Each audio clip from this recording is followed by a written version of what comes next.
కరీంనగర్ కొత్తపల్లి 17, 18 డివిజన్లలో విద్యుత్ కోతలు మరియు లో వోల్టేజ్ సమస్యలతో ఇబ్బంది పడుతున్నామంటూ స్థానికులు ఆందోళనకు దిగారు. సమస్యను పరిష్కరించాలంటూ బీఆర్ఎస్ నేత జమీలుద్దీన్ ఆధ్వర్యంలో కరీంనగర్ విద్యుత్ శాఖ సూపరింటెండెంట్ కు వినతి పత్రాన్ని సమర్పించారు.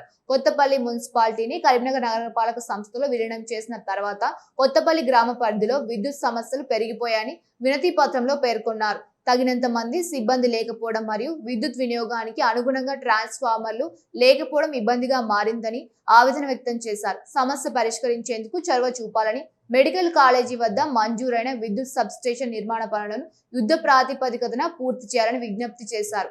అంతేకాకుండా శాశ్వత లైన్మెన్, శాశ్వత లైన్ ఇన్స్పెక్టర్, శాశ్వత అసిస్టెంట్ లైన్మెన్ మరియు కనీసం 4 హెల్పర్లను నియమించాలని కోరారు. వోల్టేజీ సమస్య పరిష్కారం కోసం కొత్తపల్లి గ్రామ పరిధిలో అవసరమైన చోట అదనపు ట్రాన్స్ఫార్మర్ను ఏర్పాటు చేయాలని అన్నారు. నగరపాలక సంస్థలోని 18, 17 డివిజన్లు కొత్తపల్లి ప్రాంతంలో విపరీతమైన కరెంటు కోతలు, వేలాపాల లేని కరెంటు కోతలు, అంతేకాకుండా లో వోల్టేజ్ సమస్యలతోని మా గ్రామంలో ఉన్నటువంటి ప్రజలందరూ కూడా తీవ్ర ఇబ్బందులు ఎదుర్కొంటూ ఉన్నారు. చాలామంది మోటార్లు, ఫ్రిడ్జులు కాలిపోయి వేలాది రూపాయలు నష్టపోతూ ఉన్నారు. దీనికి కారణం ఏంటంటే గత బీఆర్ఎస్ ప్రభుత్వ హయాంలో మంజూరైనటువంటి మెడికల్ కాలేజ్ సబ్స్టేషన్ ఇంతవరకు ప్రారంభోత్సవానికి నోచుకోలేదు. దాని పనులు నత్తనడకన కొనసాగుతూ ఉన్నాయి.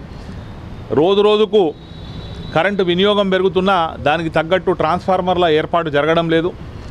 అంతేకాకుండా అంత పెద్ద కొత్తపల్లి ప్రాంతానికి కేవలం ఒక్క అసిస్టెంట్ లైన్మెన్ మాత్రమే పర్మనెంట్ ఎంప్లాయీగా ఉన్నాడు.